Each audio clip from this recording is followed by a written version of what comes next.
And now Yoni Kuta, the one everybody loves to talk about, the sexual organ one. Yoni is the word for the sexual organ of the woman, right? And so it does have it definitely has a quality of, the sexual component.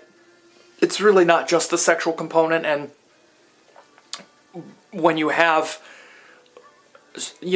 high Yoni score, it does really add that thing to it that's hard to break away from, regardless of how good the sex is. Because you can have really good sex, but if the Yoni score is low, the sex isn't as hypnotic. Now, you have a pair of animals, each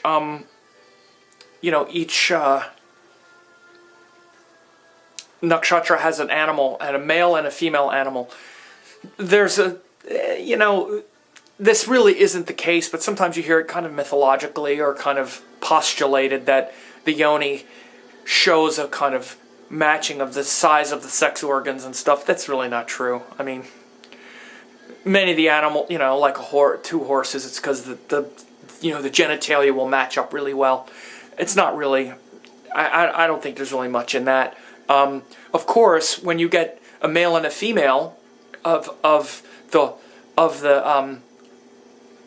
those yonis, that's really quite good. And the same yoni, marriage between the same yoni is the best and gives 4 points. Which, of course, if it's the same nakshatra, then you're going to have Yoni Kuta matching. Or if it's the opposite, or if it's the same animal but the different gender. Of course, I don't have them all memorized, but I have mine, which is a tiger, and what the female tiger is, which is Chitra. So I do know, because mine is Vishaka, and it's the male tiger, and the female is Chitra. Okay, so pay close attention to the Chitra girls. Ah, okay, another tiger. Now, so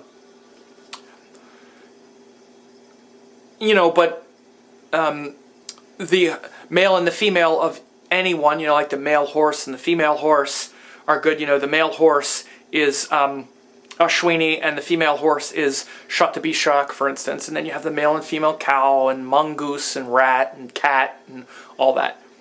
But I have seen that, it doesn't really relate to the size, because some of them, like for instance, many of them are much more adaptable. Like for instance, very few are compatible with the tiger as far as giving the full score. Most of them are inimical, and it does boil down to like predators and friendly animals and stuff. Like monkey, which is Shravana, I think has a good score with most, because monkey is a very adaptable animal. Tiger is a tiger. It's going to eat you.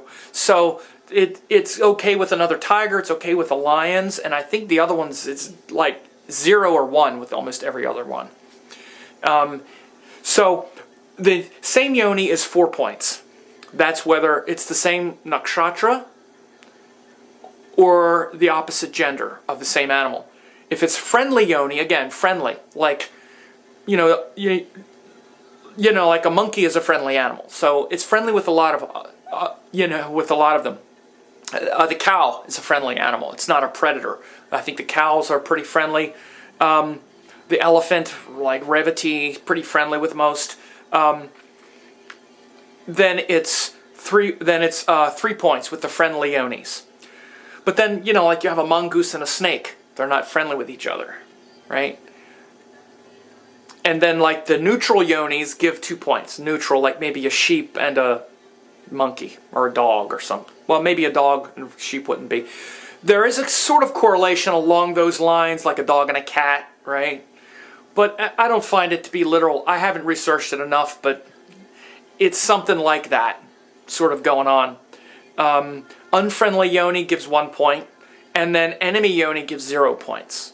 And again, like you might see an enemy yoni as a mongoose and a snake, because mongooses eat the snakes, right? Or there's nothing that really eats an elephant, but an elephant is a big animal too, so it's not like it's going to be compatible with a lot of things, but it's also not unfriendly, so it winds up being kind of neutral to a lot of them. So you'll see this kind of thing, like the more intense animals like tigers and lions, like I know that Danishta is a lion, winds up being, having, it's obviously good with its own because it's intense, but because it's also an intense sort of predator, it's not friendly or neutral with very many. It winds up being unfriendly with quite a few, which is one point, and then enemy with a few of the others, right? It's enemy with a lot. Because like a sheep would like run from a lion. And by the way, I don't know if sheep is one of them. I don't have them memorized. There's so many possibilities. The 27, nakshatras, so I don't think anybody has every one of these memorized. We basically know our own, and then we know the opposite, and then we know the people we've dated and how that worked. No, and so, there's like a buffalo, there's a sheep. The best, obviously, is the male and the female joined. And I would imagine that it's probably better that the male is the male and the female is the female, but that's probably also not so important in this case. Like, I know that Vishaka is the male tiger and Chitra is the female tiger, but I think if you get a Chitra man and a Vishaka woman, you're still going to get two tigers going, even though the man would be the Chitra, which is the female tiger, and the woman would be Vishaka, which is the male tiger. It's still two tigers. That level of gender isn't really going on. Tiger is a tiger. And here's the thing to understand, though, about the yoni that's more than just the sexuality. Again, it's similar to the Gana in the sense, the Rakshasa human or Manusha, but those are more generic, those are more general. But the Gana, or the yoni is really kind of it's like a style, it's like an emotional style that you really see. Obviously, there's something that you see in sex that you don't see any other time, and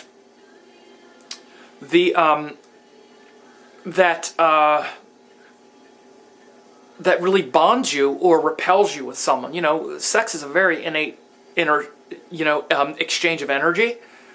So if it's like a cow, that's a very different kind of like expression on a very kind of intimate primal level. It's like a primal connection that you have with someone. And of course sex is going to bring it out, but being able to handle that level of sort of primal instinctive connection with another person is, again, it's very deep. It's a very deep sort of thing that's there or not there. And when you connect on the level, and you can feel it sexually, because in sex there's something that's much deeper, even let's say if someone is like a good lover, or in a general sense, they could get with some people where they can't make love at all, because some energetic thing, just once the act starts, it becomes something else. And that's the yoni. That's where you see the yoni. Not just there, but then that's also there just on a very kind of primal level between two people. It's a very kind of primal energy between two people. And intense experiences bring it out. Sex is, of course, a very intense experience. Any kind of anger or thing like that, I'll just say, autobiographically as a tiger, I have definitely had to learn to not just watch my temper, but realize that I can come off and be pretty scary and intense when things happen, even though it's just a moment. It's a very intense moment, whereas it's kind of an instinct. Whereas people who are maybe like a cow or a sheep or a cat, when they get pressured and when they get stressed, a whole different energy comes out. And this is where you often see the yoni in moments of intensity, where you're taken by surprise, or you're starting to get worked up about something. There's a thing that comes over you that we kind of bring out, and that's what the yoni is. And again, when it's connecting, it can be a very deep bond. Now, one thing to understand, this is something that's also very important, though, is that it really doesn't necessarily mean that people will have a good sex life or not. Don't think that for 1 minute. It doesn't mean that. You can have zero yoni kuta matching and still have a great sex life with someone. Something will be lacking, though. It could be because that can be shown by Venus, the moon, Mars, all that other stuff. This is why yoni is the thing I'm telling you. And of course, when it's there on a sexual level, when you bond through intense experiences, you could really just feel like two tigers or two sheep or two elephants or whatever it is that your yoni is. That's kind of a sort of totem, like an animal totem. And obviously sex can be a whole lot of other things, but when that's there, when the yoni is, anything other than zero is good. Zero yoni can be a disconnect, and it can actually show where you can have sex problem. Zero yoni can definitely show that, where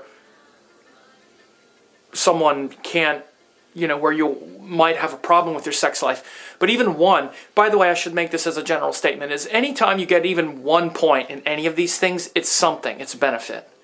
Zero is zero. If you get zero, some of these are either on or off. Like the Yoni Kuta is either on or off. Some of the other ones, also the Bhava Kuta is on or off. It's in these places you get 7. If it's not, you don't get anything, right? But some of them are half, 3, 2, 4, Anything is better than zero. When you get zero, then that thing is gone. You don't have it. It's lacking. It's totally missing, right? So like we're talking about the Graha Maitram, planets who are sort of like neutral, they'll still share some things, but it'll be that it's better than zero. Zero means you feel like you have nothing in common, right? When you get zero yoni, it's like, it can be like, this person is like this crazed tiger. And the other one would be like, this person's like this like monkey, like jumping around. And actually, you can feel this thing when it's a disconnect. It's one of the benefits of having done astrology for a long time and observing and being in the situation is, if you look at someone, if you figure out someone's yoni, you can see they have those tendencies. You even looking at me, do you think I have the qualities of a tiger? Watch out, male tiger. No, but you can feel that that thing. It as long as there's something there, then there'll be some sort of connection. But when it's zero is tough, because then it's like that. It's like a hole. Like that thing is gone. It's missing. So one of the things also about yoni, and again, people can have a good sex life, and it's definitely a strong glue. When yoni is there, it can be really strong glue. Especially if it's the same animal. Like if you get that, that Ashwini and the Shatabishak. Or you get the I think it's Dhanishta is the male, Dhanishta is the female lion and Purvabhadra is the male lion. And again, you have to understand, it can be a very strong glue, but they might have a lot of other things. That might be one of the only things that holds them together. I don't know off the top of my head about Shatabishak and Ashwini as being favorable or not, but there could be, these things aren't like, oh yeah, when you have Yoni Kuta, the nakshatras are necessarily beneficial. They're not necessarily. You could have really strong Yoni Kuta, the same animal, let's say, and the connection is like 10, and like that's the only thing they have in common. And I know it's present in some of them because I've had I've done the readings before where it could be very low, but they have like full yoni, and it's like very strong bond, not just through sex, but through those intense experiences. It's like you're with your partner, like your animal partner, because there's really only one other one that matches you, and the same one also, particularly if it's the intense ones, like two Vishakhas, two Ardras, two Mulas, because they're the Rakshasa nakshatras. They're favorable when you have the same. All of them aren't, but I know that the Rakshasa ones are when you have the same, when you have the man and the woman in the same nakshatra. So yoni is very powerful, and it really bonds the couple together on this deep, intense level. So again, realize though, it's not the end-all be-all for your sexual relationship, but it really just adds that level of kind of animal connection that can feel really good or be totally disconnected. When you have zero yoni, it can feel very peculiar, like it's a totally different person, like a totally different species.